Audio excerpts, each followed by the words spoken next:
وحی کی دو قسمیں، ایک وحی مطلوب، ایک وحی غیر مطلوب۔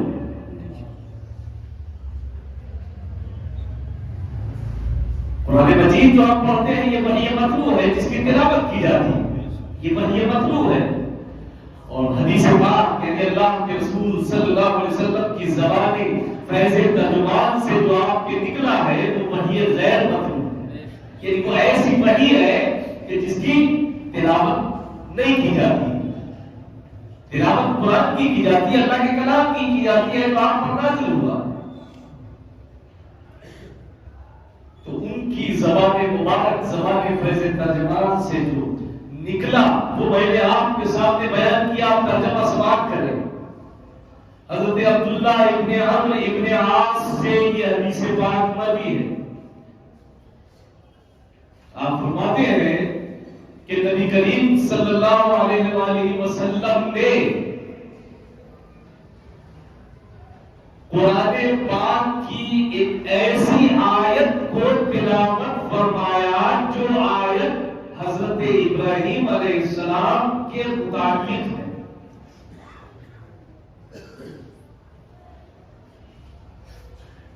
بلکہ پیغمبر اسلام صلی اللہ علیہ وسلم نے اس آیت کو تلاوت فرمایا جو آیت حضرت ابراہیم علیہ السلام، جس آیت میں حضرت ابراہیم علیہ السلام کا قول نقل کیا گیا، وہ آیت کیا ہے تلاوت فرمائی؟ پیغمبر اسلام صلی اللہ علیہ وسلم نے ربی انہن اضللن کثیرا من الناس، یہ حضرت ابراہیم علیہ السلام نے کہا، قرآن نے اس کو بیان کیا۔ کیا حضرت ابراہیم علیہ السلام نے کہا تھا؟ آپ کو معلوم ہے حضرت ابراہیم علیہ السلام نے اپنی قوم کو اللہ عز و جل کی وحدانیت کی تبلیغ فرمائی، اپنی نبوت کی تبلیغ فرمائی، اپنا نبی ہونا بتایا، اللہ کا ایک ہونا بتایا۔ اگر قوم ابراہیم کے بارے میں آپ کو معلوم ہے، آپ جانتے ہو قوم ابراہیم نے حضرت ابراہیم علیہ السلام کے ساتھ کیا سلوک کیا۔ حد تو یہ ہوئی کہ اس تبلیغ اور دعوت کی وجہ سے ان کی قوم نے ان کو نار نمرود میں ڈالا، آگ میں ڈالا۔ تو حضرت ابراہیم علیہ السلام نے کہا، اپنے رب کی بارگاہ میں عرض کیا، ربی انہن اضللن کثیرا من الناس، اے میرے رب ان بتوں نے بہت سے لوگوں کو گمراہ کر دیا۔ فمن تبعنی فإنہ منی، تو ان میں سے جس نے میری اتباع کی وہ میرے راستے پر ہے، ومن عصانی، اور جس نے میری نافرمانی کی، فإنک غفور رحیم، بے شک تو بخشنے والا ہے، رحم فرمانے والا ہے۔ یہ پیغمبر اسلام صلی اللہ علیہ وسلم نے آیت کریمہ تلاوت فرمائی، جس کا ترجمہ آپ نے سماعت کیا۔ اس کے بعد پیغمبر اسلام صلی اللہ علیہ وسلم نے دوسری آیت کریمہ تلاوت فرمائی، جس آیت کریمہ میں حضرت عیسیٰ علیہ السلام کے قول کو نقل کیا گیا۔ حضرت عیسیٰ علیہ السلام نے کیا کہا تھا اللہ کی بارگاہ میں؟ ان تعذبهم فإنهم عبادك۔ جب حضرت عیسیٰ علیہ السلام نے اپنی قوم کو، عیسائیوں کو خوب سمجھایا، خوب بتایا، مگر پھر بھی آپ کے دشمن رہے، پھر بھی آپ سے دشمنی کرتے رہے، دشمن رہے۔ حضرت عیسیٰ علیہ السلام نے ڈرایا کہ اگر تم ایمان نہیں لاؤ گے تو عذاب الہی تمہیں پکڑے گا، عذاب الہی میں گرفتار ہو جاؤ گے، اللہ کا عذاب تمہیں پکڑ لے گا۔ مگر انہوں نے شرارتیں کی حضرت عیسیٰ علیہ السلام کے ساتھ، چند لوگ ایمان لائے، مگر آپ دیکھیں حضرت ابراہیم کو کتنا ستایا ان کی قوم نے۔ شاید آپ جو میں نے آیت کریمہ بھی پڑھی تھی حضرت ابراہیم کے تعلق سے، اس آیت کریمہ میں یہ بیان کیا گیا ہے کہ حضرت ابراہیم کی قوم نے حضرت ابراہیم کے ساتھ کتنا برا سلوک کیا، کتنا ستایا ظلم کیا، اس کے بعد بھی حضرت ابراہیم علیہ السلام کیا کہہ رہے ہیں؟ فَإِنَّكَ غَفُورٌ رَحِيمٌ، اے اللہ تو بخشنے والا ہے، رحم کرنے والا ہے۔ آپ کی قوم کے بارے میں آپ کا خیال دیکھو، ایسے حضرت عیسیٰ علیہ السلام کو بھی ان کی قوم نے خوب ستایا، خوب ظلم کیا، خوب ستم کیا، مگر عیسیٰ علیہ السلام اپنی قوم کے بارے میں اللہ کی بارگاہ میں کیا کہتے ہیں؟ ان تعذبہم فإنہم عبادک۔ حضرت عیسیٰ علیہ السلام اپنی قوم کے لیے کہتے ہیں ان تعذبہم، اے اللہ اگر تو انہیں عذاب دے گا تو یہ تیرے ہی بندے ہیں۔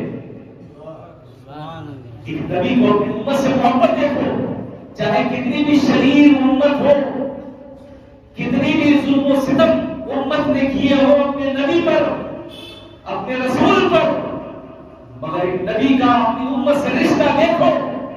عیسائیوں نے کوئی کسر نہیں چھوڑی حضرت عیسیٰ علیہ السلام کو ستانے میں، ظلم کرنے میں، مگر حضرت عیسیٰ کے جو ہاتھ بارگاہ الہی میں اٹھے تو آپ فرماتے ہیں ان تعذبہم فإنہم عبادک، اے اللہ اگر تو انہیں عذاب دے تو یہ تیرے ہی بندے، وَإِن تَغْفِرْ لَهُمْ، اور اگر تو انہیں بخش دے، انہیں معاف کر دے، وَإِن تَغْفِرْ لَهُمْ فَإِنَّكَ أَنْتَ الْعَزِيزُ الْحَكِيمُ، بے شک تو غالب ہے، حکمت والا ہے۔ اب آپ دیکھیں حضرت عیسیٰ علیہ السلام اپنی قوم کے تعلق سے اللہ کی بارگاہ میں فریاد کر رہے ہیں، مولا اگر تو انہیں عذاب دے تو یہ تیرے بندے ہیں، اور اگر معاف کر دے تو غالب ہے، حکمت والا ہے۔ یہ تو حضرت ابراہیم علیہ السلام کے تعلق سے آپ نے سماعت کیا، حضرت عیسیٰ علیہ السلام کے تعلق سے آپ نے سماعت کیا۔ اب آؤ اس نبی کی بارگاہ میں، آؤ اس رسول کی بارگاہ میں، آؤ اس آمنہ کے لال کی بارگاہ میں، ذرا دیکھیں، ملاحظہ کریں کہ آمنہ کے لال کا جو رشتہ اپنی امت سے ہے وہ کتنا گہرا رشتہ ہے، اس کا اندازہ آپ لگائیں۔ اور آگے حدیث میں کیا اللہ کے رسول صلی اللہ علیہ وسلم نے بیان فرمایا، راوی نے کیا بیان کیا، وہ سماعت کرے سننے کے لائق۔ یہ دونوں آیتیں اللہ کے رسول صلی اللہ علیہ وسلم نے پڑھی، اس کے بعد حدیث میں آیا حضرت عبداللہ ابن عمرو ابن عاص راوی ہے، فرماتے ہیں فرفع یدیہ، یہ دونوں آیتیں اللہ کے رسول صلی اللہ علیہ وسلم نے پڑھی جن میں حضرت ابراہیم کی بات بیان کی گئی، جس میں حضرت عیسیٰ کی بات بیان کی گئی۔ دونوں آیتیں پڑھنے کے بعد راوی بیان کرتے ہیں فرفع یدیہ، اللہ کے رسول صلی اللہ علیہ وسلم نے اپنے دونوں ہاتھ اٹھا لیے۔ کہیے سبحان اللہ۔ اللہ رب العالمین کی بارگاہ میں دونوں ہاتھ اٹھا لیے۔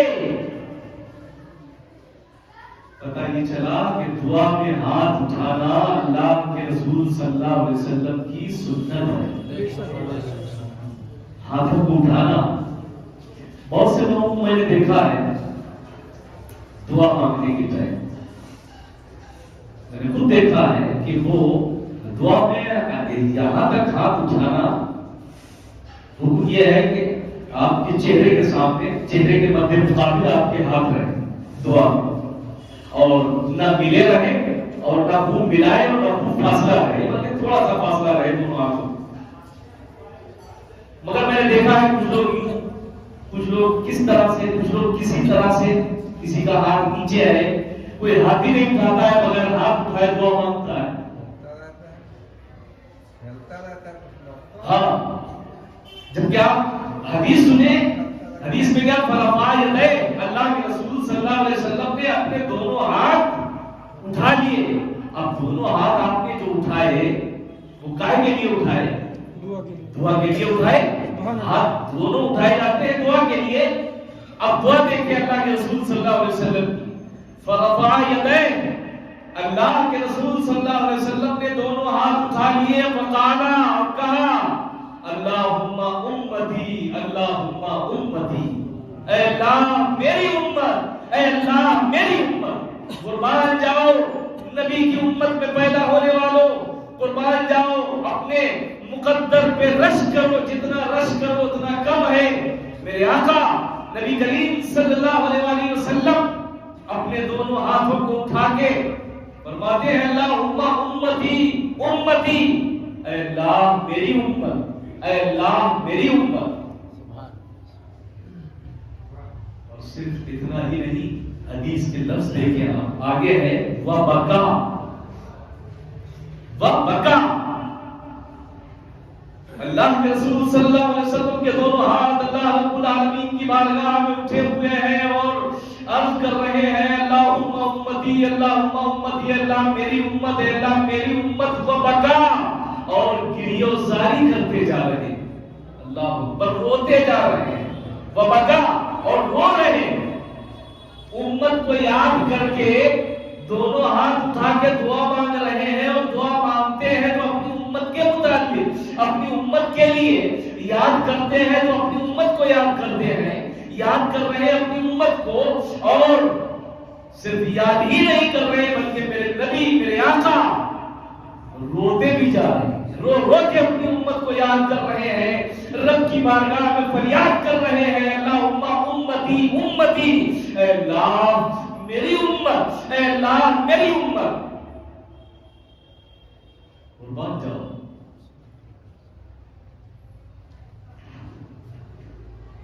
اب آگے دیکھیں آپ،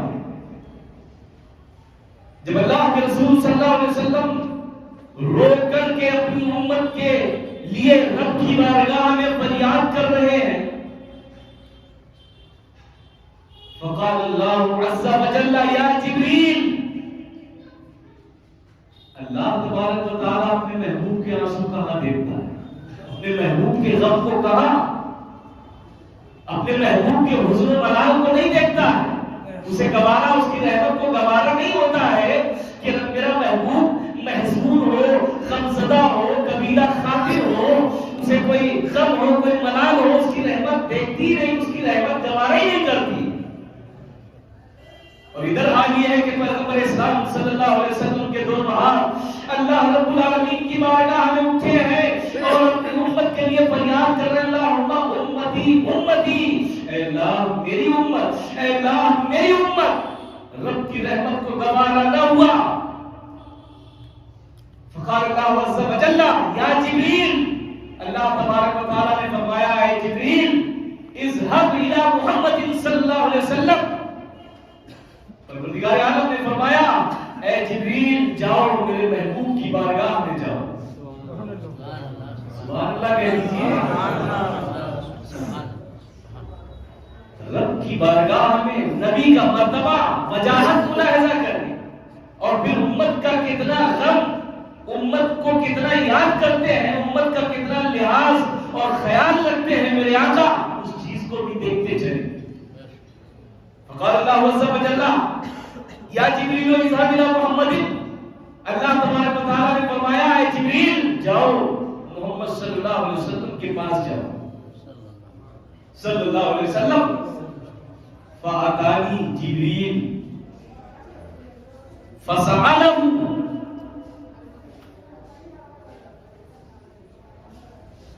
حضرت جبریل امین پیغمبر اسلام صلی اللہ علیہ وسلم کی بارگاہ میں تشریف لائے اور پیغمبر اسلام صلی اللہ علیہ وسلم سے پوچھا، فَأَخْبَرَهُ رسول اللہ صلی اللہ علیہ وسلم بما قال، تو رسول اللہ صلی اللہ علیہ وسلم نے حضرت جبریل امین کو جو بتانا تھا وہ بتا دیا۔ فَأَخْبَرَهُ رسول اللہ صلی اللہ علیہ وسلم بما قال، رسول اللہ صلی اللہ علیہ وسلم نے حضرت جبریل امین کو جو بتانا تھا بتا دیا۔ وَرَبُّكَ أَعْلَمُ، حالانکہ آپ کا رب جانتا ہے، پروردگار جانتا ہے کہ میرا محبوب کیوں رو رہا ہے، میرے نبی کس لیے دعا کر رہے ہیں، میرے نبی کیا کہہ رہے ہیں، اللہ تبارک و تعالیٰ جانتا ہے، اس سے کوئی چیز پوشیدہ نہیں، کوئی چیز چھپی نہیں، وہ ہر چیز جانتا ہے، وہ دلوں کے راز، دلوں کی دھڑکن سب کچھ جانتا ہے۔ اور حدیث میں لفظ بھی ہے ربک اعلم، حالانکہ یہ محبوب آپ کا رب جانتا ہے، مگر پھر بھی جبریل امین کو بھیج رہا ہے۔ دیکھنے کی بات تو یہ ہے کہ رب سب کچھ جانتا ہے، اللہ عز و جل کو معلوم ہے کہ میرا نبی کس لیے ہاتھ اٹھائے، میرا نبی کیا کہہ رہا ہے، میرے نبی کی آنکھوں میں آنسو کیوں ہے، یہ سب جان رہا ہے، جانتا ہے پروردگار عالم، مگر پھر بھی جبریل امین کو بھیج رہا ہے باقاعدہ۔ حضرت جبریل امین آ رہے ہیں، جبریل امین آ کے پوچھ رہے ہیں اے میرے نبی کیا بات ہے؟ تو رسول اللہ صلی اللہ علیہ وسلم نے جو بات تھی وہ حضرت جبریل امین کو بتا دی۔ جبریل امین نے جا کے رب کی بارگاہ میں عرض کی۔ آگے دیکھیں، جب حضرت جبریل امین نے رب کی بارگاہ میں بات بتائی جو میرے نبی نے بتائی حضرت جبریل امین کو، جبریل امین نے رب کی بارگاہ میں عرض کر دی۔ آگے بھی لفظ ہے وہ عالم، حالانکہ اللہ تعالیٰ جانتا، مگر وہ اپنے محبوب کے مرتبے کو، ان کی وجاہت کو، ان کی شان کو، ان کے رتبے کو اس طرح سے کائنات میں لوگوں کے درمیان ظاہر فرمانا چاہتا ہے کہ لوگ جانیں کہ رب کی بارگاہ میں رب کے نبی کا مرتبہ کیا ہے۔